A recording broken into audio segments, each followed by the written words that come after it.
This session is being recorded, and in today's class, we are focusing on Ielts listening part 3, book 14, Section 3.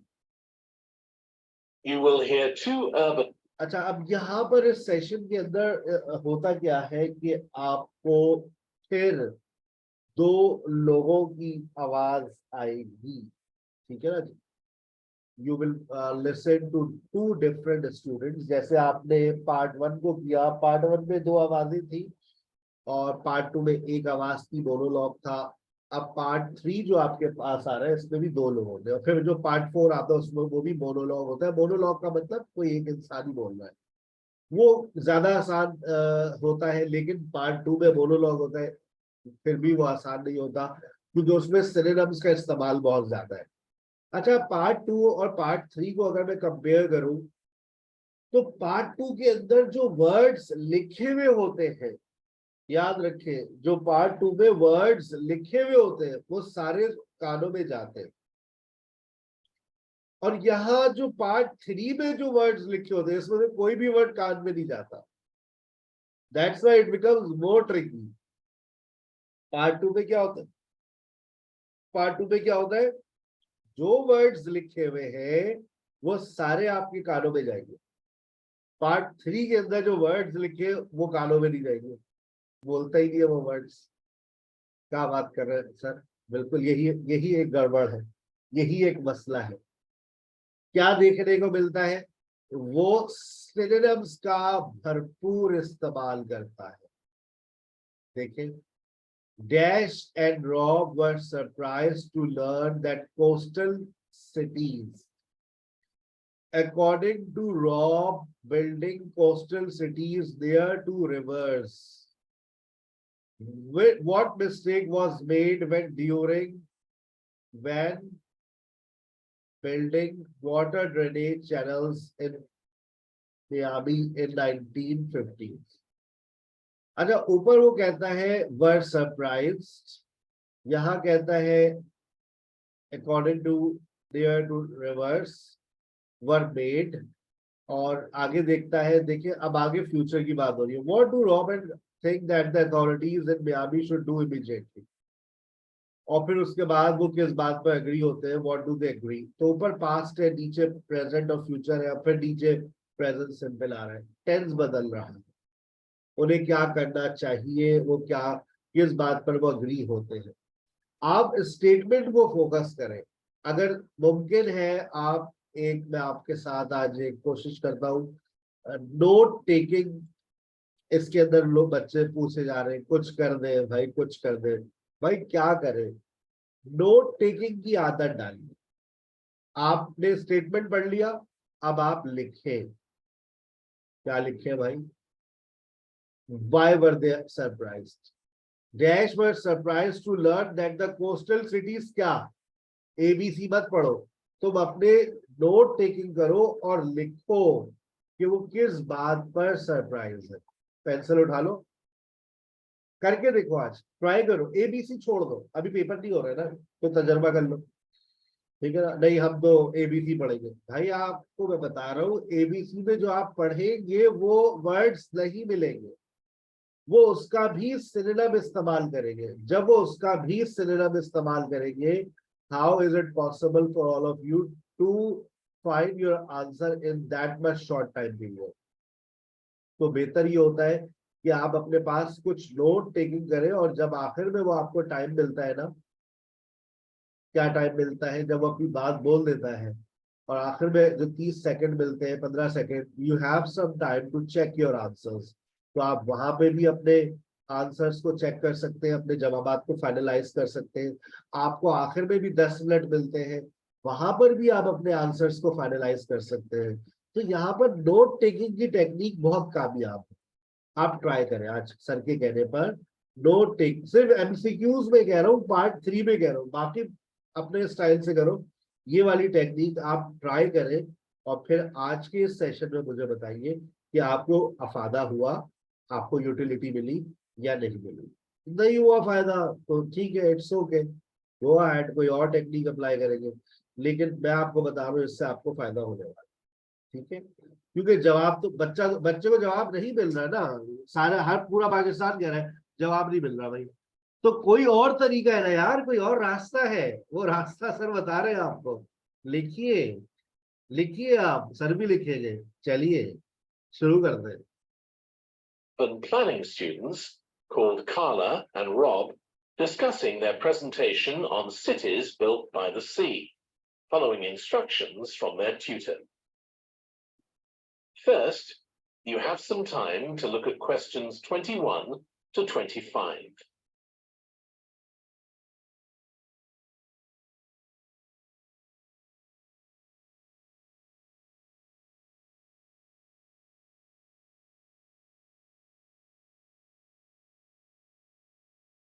अब जैसे ये मैं अगला जो उसमें near to river according to building coastal cities near to rivers, near to river उसके ऊपर क्या कह रहे हैं वो। दूसरी बात मैं सुनूंगा और मैं अपने पास नोट करूंगा। तीसरी बात मैं सुनूंगा कि व्हाट मिस्टेक Now क्या थी। listen carefully and answer questions 21 to 25. Okay, so what I'd like you to do now is to talk to your partner about your presentations on urban planning. You should have done most of the reading now, so I'd like you to share your ideas and talk about the structure of your presentation and what you need to do next. Okay, Rob, I'm glad we chose quite a specific topic, cities built next to the sea. It made it much easier to find relevant information. Yeah, and cities are growing so quickly. I mean, we know that more than half the world's population lives in cities now. Yeah, though that's all cities, not just ones on the coast. But most of the biggest cities are actually built by the sea. I'd not realised that before. Nor me. And what's more, a lot of them are built at places where rivers come out into the sea, but apparently this can be a problem. Why? Well, as the city expands, agriculture and industry tend to spread further inland along the rivers. And so agriculture moves even further inland up the river. That's not necessarily a problem, except it means more and more pollutants are discharged into the rivers. So these are brought downstream to the cities? Right. Did you read that article about Miami on the east coast of the USA? No. Well, apparently back in the 1950s, they built channels to drain away the water in case of flooding. Sounds sensible. Yeah, they spent quite a lot of money on them. But what they didn't take into account was global warming. So they built the drainage channels too close to sea level, and now sea levels are rising, they're more or less useless. If there's a lot of rain, the water can't run away. There's nowhere for it to go. The whole design was faulty. So what are the authorities doing about it now? I don't know. I did read that they're aiming to stop disposing of wastewater into the ocean over the next 10 years. But that won't help with flood prevention now, will it? No, really, they just need to find the money for something to replace the drainage channels in order to protect against flooding now. But in the long term, they need to consider the whole ecosystem. Right. Really though, coastal cities can't deal with their problems on their own, can they? I mean, they've got to start acting together at an international level instead of just doing their own thing. Absolutely. The thing is, everyone knows what the problems are, and environmentalists have a pretty good idea of what we should be doing about them, so they should be able to work together to some extent. But it's going to be a long time before countries come to a decision on what principles they're prepared to abide by. Yeah, if they ever do. Before you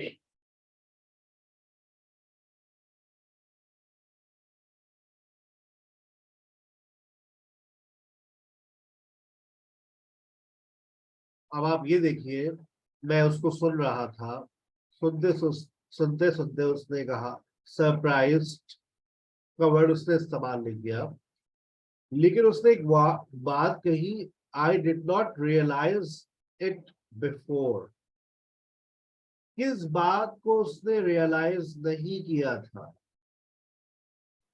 किस बात को उसने realise नहीं किया था? अगर आप इस बात को देखें, और बिगेस्ट बिगेस्ट का वर्ड उसने इस्तेमाल किया। अब आप देखें सर की नोट टेकिंग टेक्निक और अपने जवाबात मैच करें। Biggest, yes. उसने क्या रियलाइज नहीं किया था कि जो बड़ी सिटीज हैं वो कोस्टल एरियाज के पास है, और जो उसने भी कहा, तो आपका जवाब बी पे जाना चाहिए। स्क्रीन आ रही है आपके पास?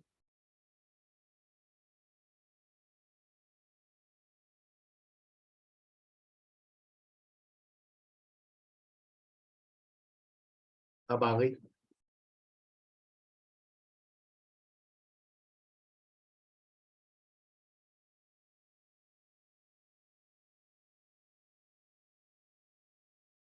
अच्छा, अब आगे आगे चलिए।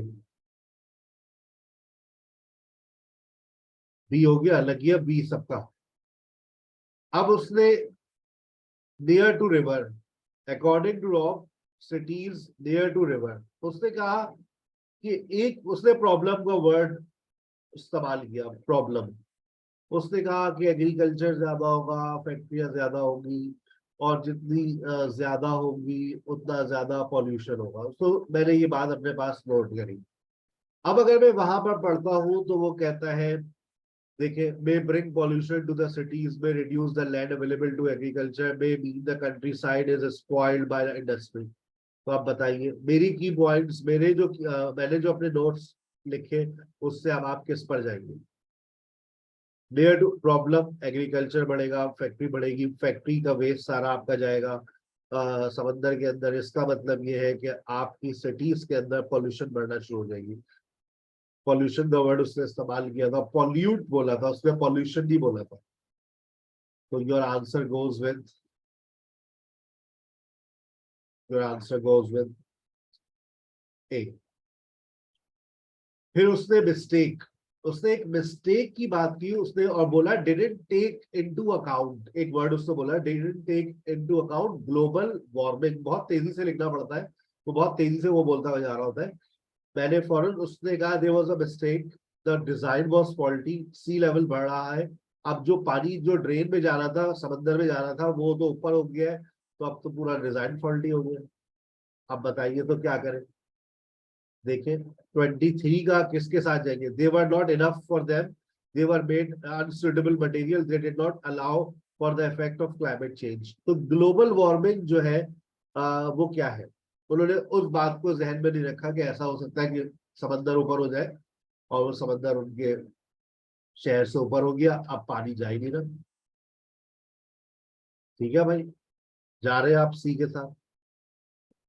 Find money to replace. अब वो कहते हैं उनको करना क्या चाहिए? वो कहते हैं फाइंड, उनको पैसा चाहिए, उसको रिप्लेस करें। ऐसी बात हुई है। Take measures to restore ecosystem, pay for new flood prevention system, stop disposing of waste material into ocean. उसने ये वाली बात भी बोली थी, सी वाली, डिस्पोजिंग, लेकिन उसने क्या कहा था? रिप्लेस। अब जब किसी चीज को आप रिप्लेस करते हैं, तो रिप्लेस का मतलब है कि आप न्यू का वर्ड मेरे जहन में आता है, पे for a new flood prevention system. और मनी का वर्ड जब उसने आया, फाइंड मनी, तो it means that is linked with पे। तो ये की पॉइंट्स मेरे मदद कर देते हैं, काफी मदद कर देते हैं आप अपने जवाब पर पहुंचने में, तो पूरी पूरी मदद हो जाती है। अच्छा, उसके बाद मुझे बस एक ही वर्ड यहाँ समझ आया, वो किस बात पे एग्री करता है, मैं सुनता रहा कि उन्हें चाहिए कि वो एक साथ काम करें, लेकिन वो कहता है इसमें भी बहुत वक्त लगेगा कि कब वो साथ मिलकर बैठेंगे। तो जब उसने वर्क टुगेदर कहा, तो work together is equal to,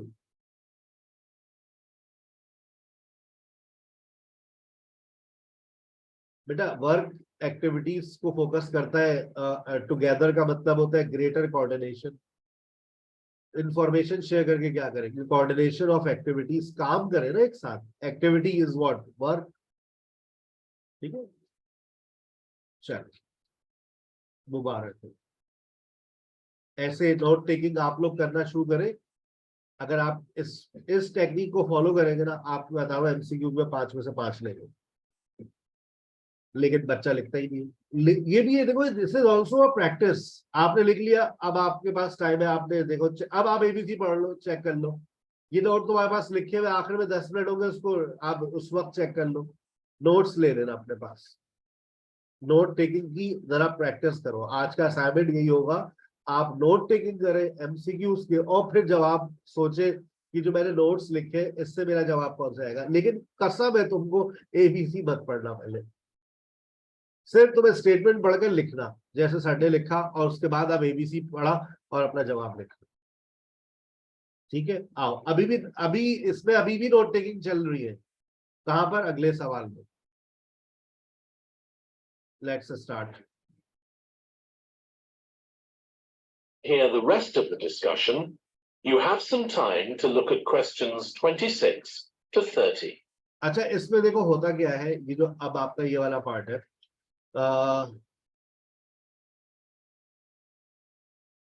Zubair बेटा, अभी आपको सिर्फ, आप वार्म अप के बच्चे सिर्फ अभी पार्ट 1 पर रहे हैं, ठीक है ना। ये तो मेरे पास वो बच्चे जिनका आखिरी हफ्ता है, जिनका तीसरा हफ्ता है, दूसरा हफ्ता है, जो वार्म अप वाले हैं वो सिर्फ अभी सेक्शन 1 को फोकस करें, ठीक है ना। अभी उनकी पार्टी स्टार्ट होगी अगले हफ्ते से। पार्ट 1 आपको पूरा करना है अभी। पार्ट 1 पहले पूरा निपटाए, उसके बाद फिर पार्ट 2 पर आए, फिर पार्ट 3 को फॉलो करें। ये ना करें कि पहले तीनों पार्ट्स पर एक साथ काम करें। पहले पार्ट 1 पहला हफ्ता पार्ट 1, दूसरा हफ्ता पार्ट 2, तीसरा हफ्ता पार्ट 3, ठीक है। मेरे लेक्चर्स आपके पास होते हैं।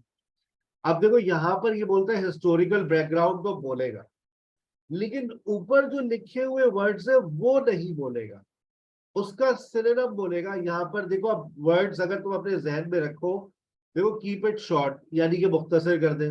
यूज विजुअल्स, तो स्लाइड्स का इस्तेमाल होता है, use visual slides. Involve other students मतलब groups. Check the information is accurate clear, information data accurate clear. Provide a handout, handout means material, notes. Focus on one example, focus on one example, any one case study. Do online research, study it online, ठीक है। अब इसकी जगह कोई और word बोलेगा, historical background. चलिए सुनिए, मैं नोट्स बना रहा हूं।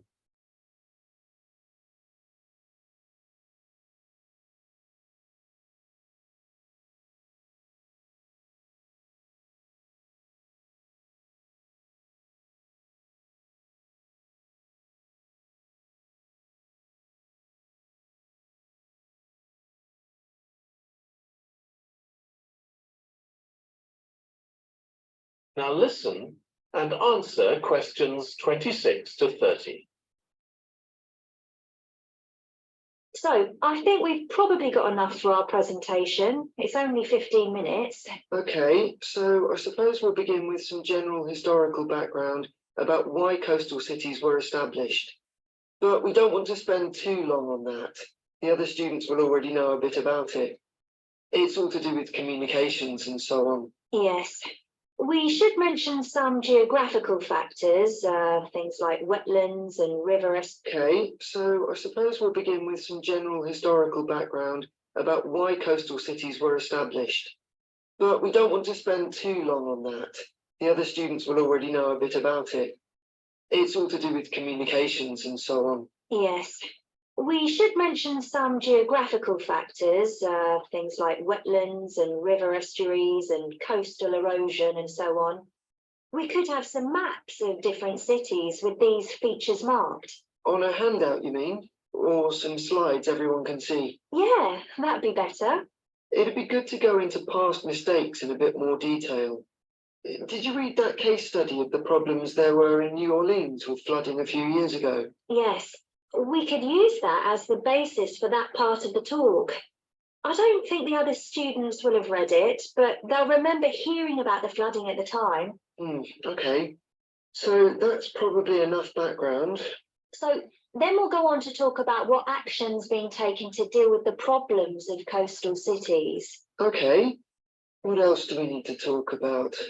Maybe something on future risks, looking more at the long term if populations continue to grow? Yeah, we'll need to do a bit of work there.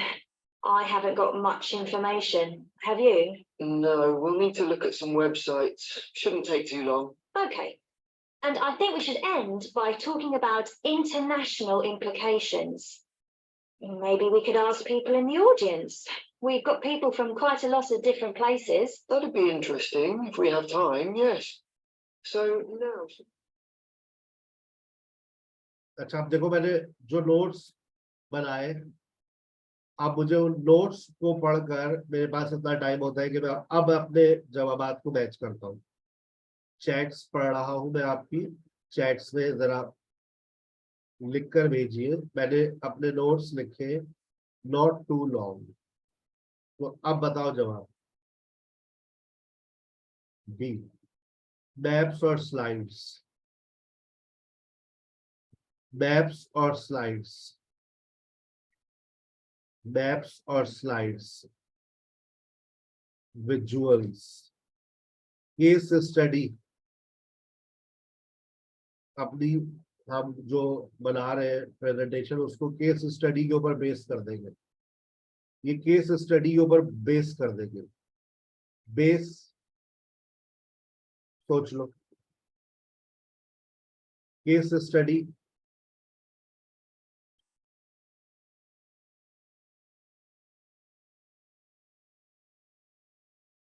अब आ गई आपने आपके पास स्क्रीन।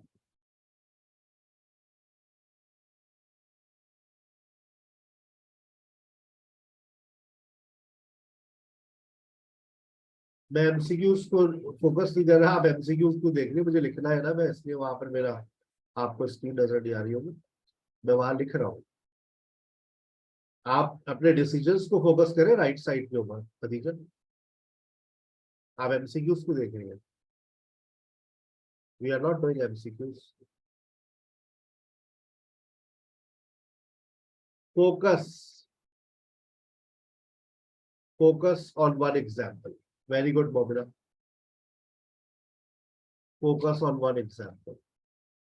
बिट वो कहती है मुझे थोड़ा काम करना पड़ेगा, वो कहती है हाँ, वो कहते हैं हाँ शायद वेबसाइट पे देखना पड़ेगा। जब वो कहते FR फ्यूचर रिस्क, किस पे जाओगे अब?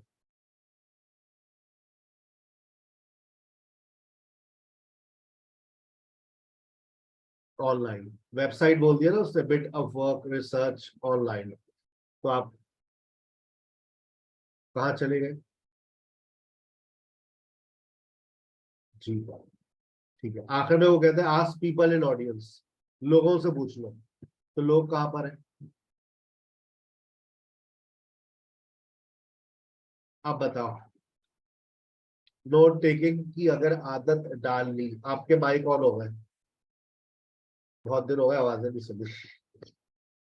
अब बताओ, अगर नोट टेकिंग की आदत डाले तो जवाब पे पहुंचेंगे या नहीं पहुंचेंगे? Definitely sir. बता रहे हैं ना। देखो मैं सेक्शन 3 नोट टेकिंग पर बेस करता है। सेक्शन 3 नोट टेकिंग के ऊपर फोकस करता है। और अगर आप नोट टेकिंग कर ले, you will find your answers very quickly. आप लोग आज से यही ट्राई करें। मैं बार बार ये कहता हूं, पहले भी मैंने नोट टेकिंग की टेक्निक आपके सामने रखी थी सेक्शन 3 के अंदर, लेकिन मैंने आपसे वादा किया था कि अब जो अपकमिंग सेशन होगा उसमें बकायदा मैं आपके सामने नोट्स टेकिंग करूंगा। ठीक है? अच्छा, अब दोबारा एक सेशन शुरू कर दे। मैं सिर्फ नोट टेकिंग करूंगा, जवाब आप खुद पहुंचेंगे जवाब पर। ठीक है? मैं सिर्फ आपके लिए नोट्स लिख दूंगा कि मैंने सुना और किन बातों को मैंने नोट किया। That will help you to reach your answer. और उसके बाद असाइनमेंट ये होगा आपका कि आप घर में आज का टेस्ट 3 और 4 सुने, उसके नोट्स बनाए, नोट्स बनाकर अपने आंसर्स को मैच करें और फिर अपना स्कोर देखें। आप पार्ट 3 का दुआएं ना निकले तो पैसे वापस। ठीक है भाई? डन है? 10 में से 8 कंफर्म है, 10 में से 8 आएंगे। ठीक है? जो लोग रो रहे थे ना 10 में से 3 आ रहे, 4 आ रहे, 10 में से 8 आए, मान ले भाई की। चलो सर नोट्स लिखेंगे, आप लोग जवाब पे पहुंचेंगे।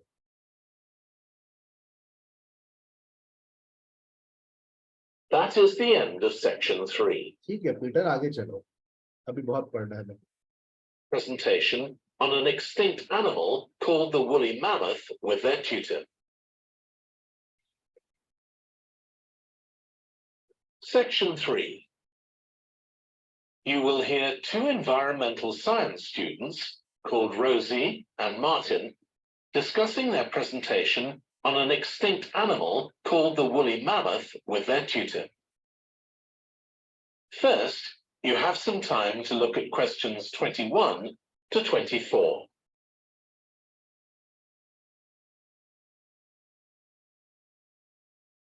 मैं जो है सबसे इम्पोर्टेंट चीज जो है पहले स्टेटमेंट्स को पढ़ना है. How will dash and dash introduce their presentation?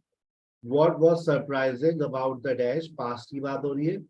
ये future आ गया. The student will use according to dash. What is unusual about the date of the mammoth extinction on the island? Unusual बात क्या है? 4 बातों में मैं notes ले. Now listen carefully and answer questions 21 to 24. So, Rosie and Martin, let's look at what you've got for your presentation on woolly mammoths. Okay, we've got a short outline here. Thanks. So, it's about a research project in North America. Yes, but we thought we needed something general about woolly mammoths in our introduction to establish that they were related to our modern elephant, and they lived thousands of years ago in the last ice age.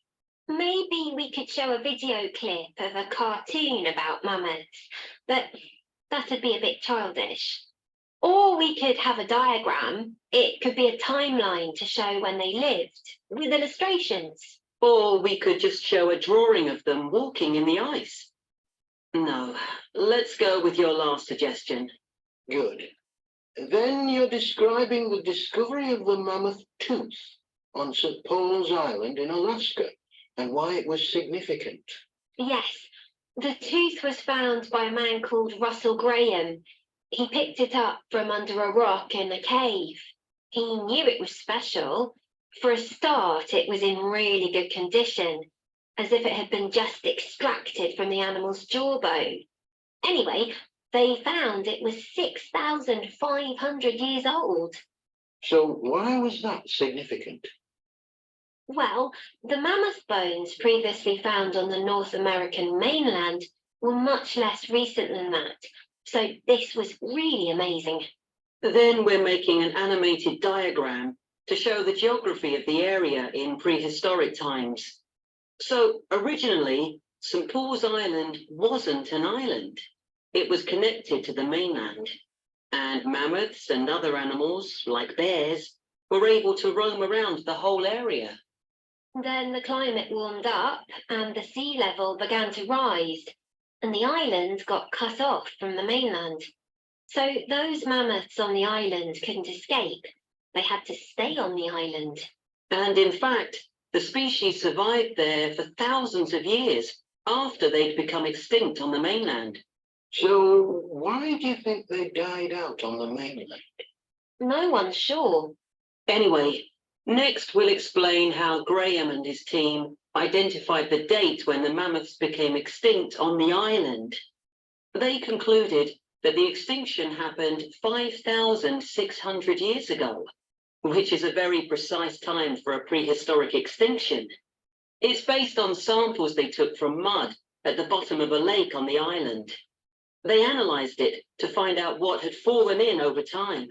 Bits of plants, volcanic ash, and even DNA from the mammoths themselves. It's standard procedure, but it took nearly 2 years to do. Before you hear the rest of the discussion, you have some time to look at questions 20. अच्छा, अगर आप लोग सिर्फ मेरे खुद आप लोग की पॉइंट्स नहीं लिख रहे थे तो अब देखिए मैं आपको अपने की पॉइंट्स एक्सप्लेन करूं कि मैंने क्या सुनकर मैंने लिखा है. मैंने सुना, उसने जब इंट्रोडक्शन की बात करी तो उसने कहा कि मैं वीडियो क्लिप, अच्छा मैं दिमाग में सुनकर काट रहा होता हूँ, मैं लिखता सब कुछ नहीं हूँ. देखो लिखना सब कुछ नहीं है. उसने कहा इट विल बी चाइल्डिश, तो मैंने उसको लिखना मैंने लिखा ही नहीं ना।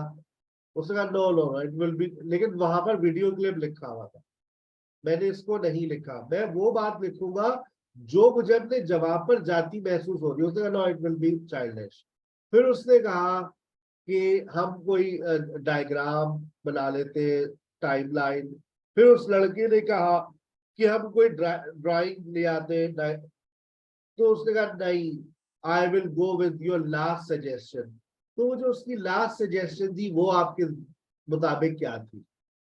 ठीक है, तो लड़के ने भी एक बात कही डायग्राम वाली बात, उसने लड़की ने भी टाइमलाइन वाली बात करी, लेकिन oh no we will go with the last suggestion. अब वो लास्ट सजेशन क्या थी वो आपको गौर से सुनना था। फिर वो सरप्राइजिंग किस बात पर?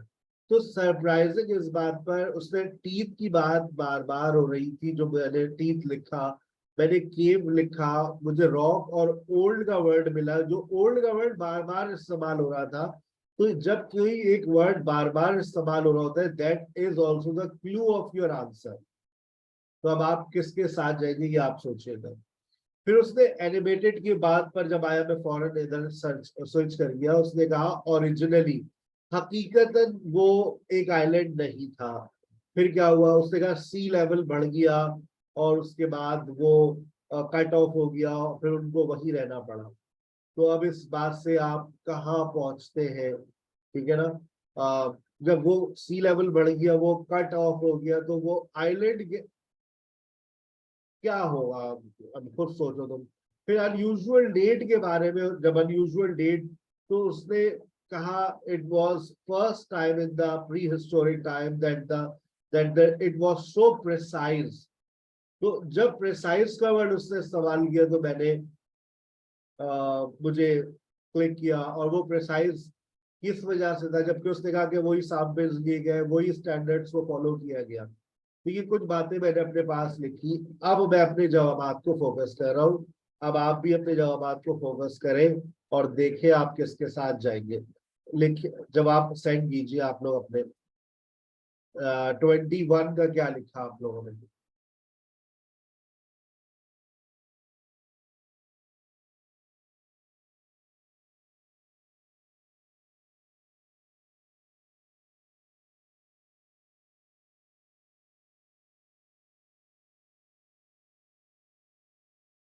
Twenty one.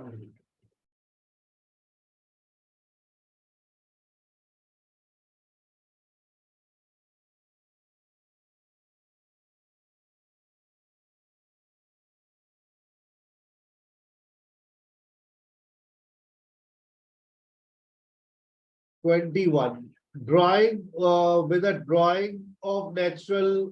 बाकी लोग कहते हैं B B B B B B B B B, and you hit the bullseye. B is the right answer.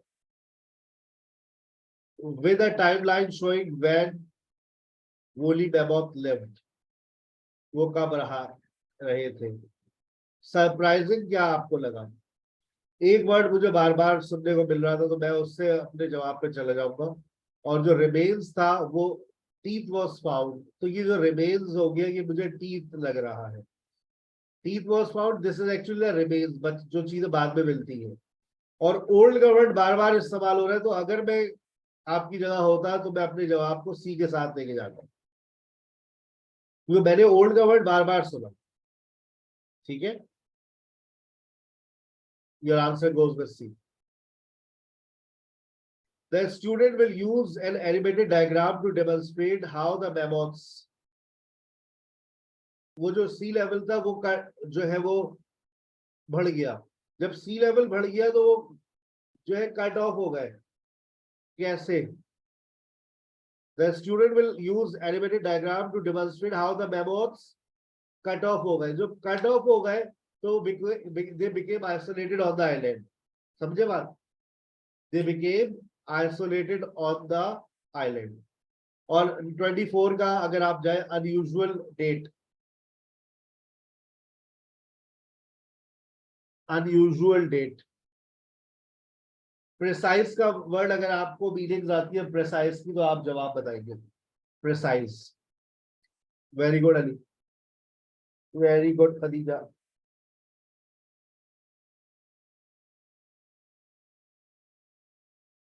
जबरदस्त।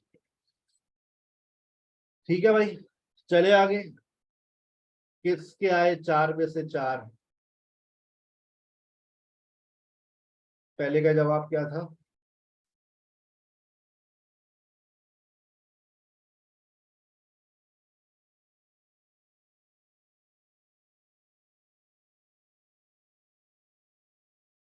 चार में से 4 किसके आए? खदीजा 4, ओड़ी बाबा।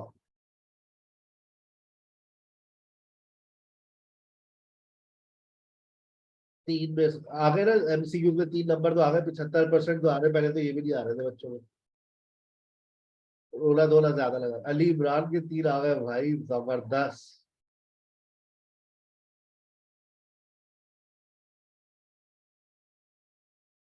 तीन सना, वाह भाई वाह। अना बनाना 4, जबरदस्त, छा गई आप।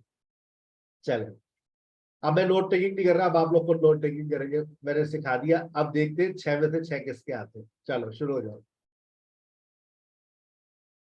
25 to 30. चलो खुद नोट टेकिंग करो, खुद बताओ, देखते हैं फिर तुम्हारा स्कोर क्या आता है। Wish you best of luck. Introduction note वैसे लेना, इंट्रोडक्शन आई लिख लो, डी लिख लो, फिर आई लिख लो, एफ लिख लो, एफ लिख लो, आर लिख लो, फिर उसके आगे नोट टेकिंग करना। ऊपर जल्दी से पढ़ लो। Make it more interactive, reduce visual input, add personal opinions, contact one of the researchers, make detailed notes, find information online, check timing, organize the content more clearly. चलो तुम लोग भी क्या याद करोगे, तुम लोगों के लिए लिख देते हैं। I D F F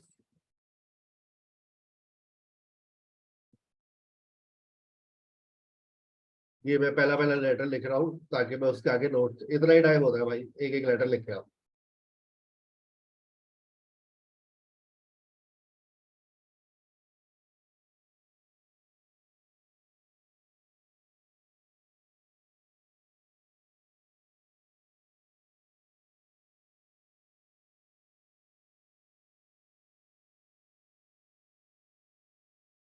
चलो पीटर बेटा कहाँ रह गए, खाना भी खाना है।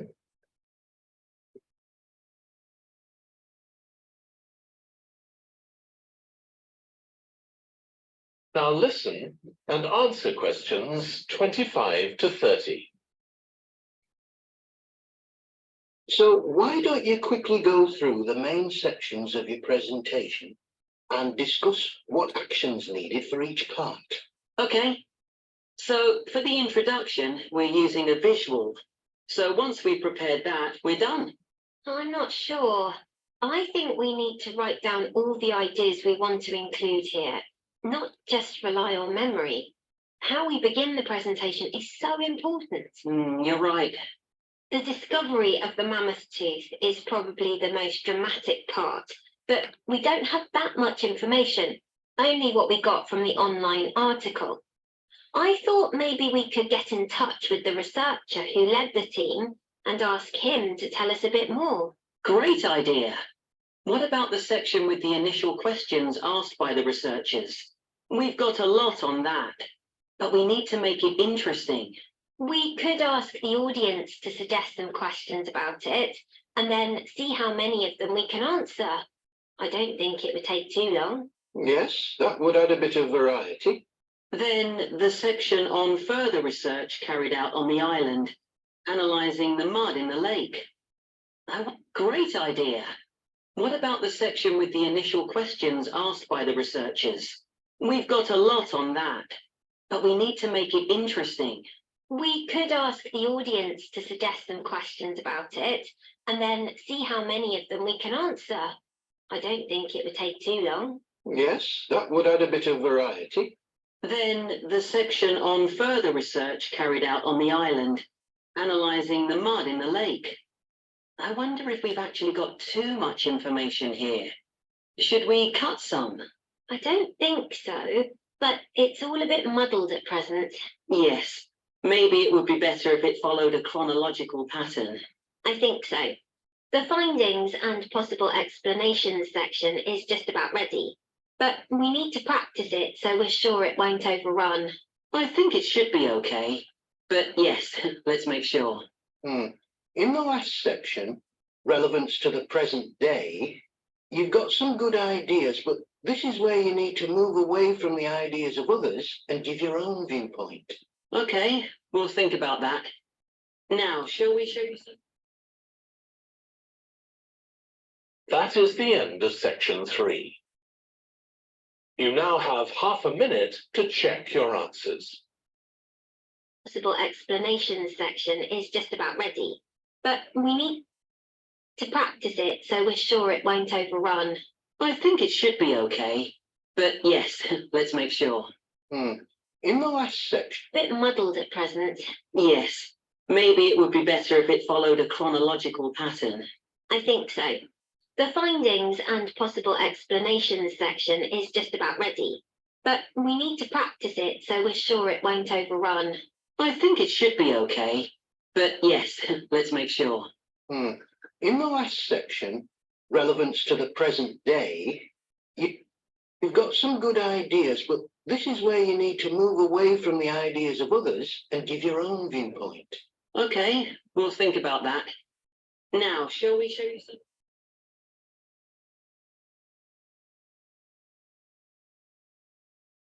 अच्छा, अब आखिरी वाले से जवाब से शुरू करते हैं। अब हम अपने ऑप्शंस पढ़ेंगे। मैंने अभी तक ऑप्शंस को नहीं देखा। A to H में ओन व्यू पॉइंट से क्या मुराद है?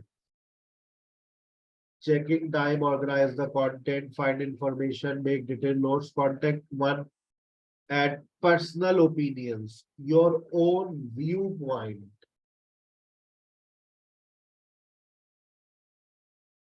Your own viewpoint. अच्छा, अब ये F वाला मुझे नहीं समझ आ रहा। Practice it, practice it, practice, practice का वर्ड किससे? छोड़ते हैं इसको, F पे जाते हैं। कहता है कट इट, मॉडल इट। मैंने 2 दफा सुनने की कोशिश करी कि वो प्रैक्टिस इट के बाद कोई वर्ड बोल लिए जो आप मुझे जवाब पे लेके जाएगा, लेकिन मुझे नहीं समझ आ रहा। प्रैक्टिस इट बोला, मैं इसको आखिर में देखता हूँ। कट, मॉडल इट, क्रोनोलॉजिकल, ये क्या चीज है? कहती है वो कुछ क्या हमें कुछ कट करना चाहिए? वो कहती है नहीं, इसको मॉडल करो। मॉडल का मतलब क्या है? मॉडल का मतलब क्या? Model it, model it, model it, model का मतलब होता है, और फिर कहते हैं क्रोनोलॉजिकल। तो organise the content more clearly, model it, ये मैच हो रहा है इससे, एच से। अच्छा, मैं आस्क ऑडियंस, जब आप ऑडियंस से पूछते हैं तो आप क्या हो जाते हैं? 1 to 1 ऑडियंस से पूछते हैं। चलो, ऑडियंस से अगर पूछ लिया तो क्या होगा बताइए? इंटरेक्टिव हो जाएगा, है भाई? पक्की बात है। ऑडियंस, ऑडियंस ए। अच्छा, उसके बाद वो कहता है नॉट मोर इन्फॉर्मेशन, उनके पास ज्यादा, मुझे एक वर्ड आया नॉट मोर इन्फॉर्मेशन, मेरे पास ज्यादा इन्फॉर्मेशन नहीं है। अगर मेरे पास ज्यादा इन्फॉर्मेशन नहीं है तो मैं क्या करूंगा? रिसर्च करूंगा। I don't have. आप लोग किसी वर्ड पर पहुंच रहे हैं इससे? रिड्यूस विजुअल इनपुट नहीं। Contact one of the researcher और फाइंड इंफॉर्मेशन ऑनलाइन। रिसर्च बोला था उसने, रिसर्च, रिसर्च, रिसर्च, तो contact one of the researcher के साथ जाएंगे। पक्की बात है। मैं अगर होता तो शायद फाइंड इंफॉर्मेशन ऑनलाइन पे चले जाता, लेकिन मैंने ये बात सोची थी नॉट मोर इन्फॉर्मेशन, इससे ज्यादा मैं सुन नहीं सका क्योंकि आगे चली गई थी। वो नोट टेकिंग बहुत क्विकली होती है ना, तो मैं नहीं सुन सका। मुझे एफ के ऊपर उस पे एफ पे शक जा रहा है। आप लोगों का शक कहाँ जा रहा है?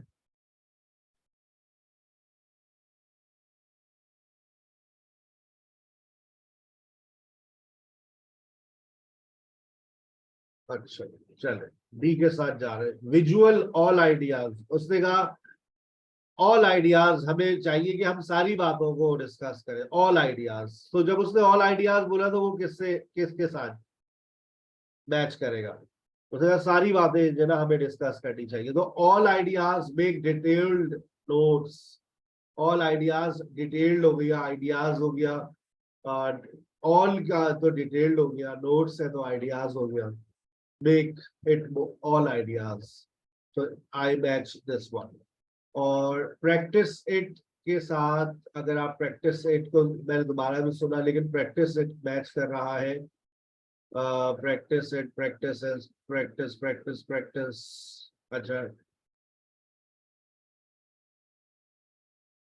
चलो आइए आंसर्स चेक करते हैं, अपने आंसर्स तुक्का लगा देते हैं हम। अब तुक्का लगाने का वक्त आ गया, तुक्का लगाते हैं 20। प्रैक्टिस, प्रैक्टिस को मैं किसी से मैच नहीं कर रहा सिवाय, मैं तुक्का लगा देते, जी लगा देते, check typing practice it.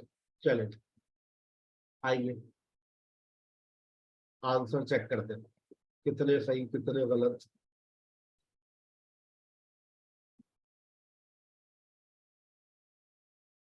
Second. Now turn रुक तो जाओ, आंसर तो चेक कर लो। कहाँ से शुरू हुई? 25 से शुरू है, पहले 4 थे ना, 25। 25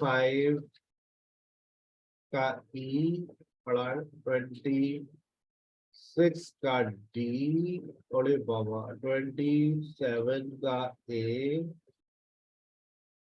28 का एच, तुक्का लग गया, 29 का जी। कभी कभार लग जाते बच्चे। चलो हमारे तो आ गए 6 में से 6। आप लोगों के कितना स्कोर आया? Score please. 4, not bad. 4। उसने बहुत तेज बोला था, मैंने कहा ना, मैं भी 2 पे डाउट था मुझे, मैंने 2 तुक्के मारे। मैंने नॉट मोर इन्फॉर्मेशन में मैंने तुक्का ही मारा है, और मैंने प्रैक्टिस सेट वाले में तुक्का मारा, बहुत तेज निकला था वो। मैंने बहुत कोशिश करी थी कि मैं उसकी सारी बातें सुन के लिखूं, और आपने देखा भी था बीच में मैंने इसको रिवर्स मारा। तो बहुत तेज बोलती है लेकिन नोट टेकिंग, और 6 में से 6 आ गए आरजू के। आज की नहारी आप हमारी तरफ से खाइएगा, ठीक है? चले असाइनमेंट नोट करें। बुक 14 का टेस्ट 3 टेस्ट 4 रात सोने से पहले, क्योंकि लोहा गर्म है, और hit the iron when it is hot, ठीक है ना? तो अभी के अभी करना है, देखें, नोट टेकिंग करें। सिर्फ 7 मिनट लगेंगे आपको एक टेस्ट करने में। बुक 14 टेस्ट 3 टेस्ट 4 पार्ट 3, ठीक है ना? और मुझे स्कोर भेजिएगा, मैं बेचैनी और बेसब्री से आपके जवाबों का इंतजार करूंगा। अपना बहुत ख्याल रखिएगा, इंशाल्लाह कल मिलते हैं एक और सेशन के साथ। अस्सलाम वालेकुम।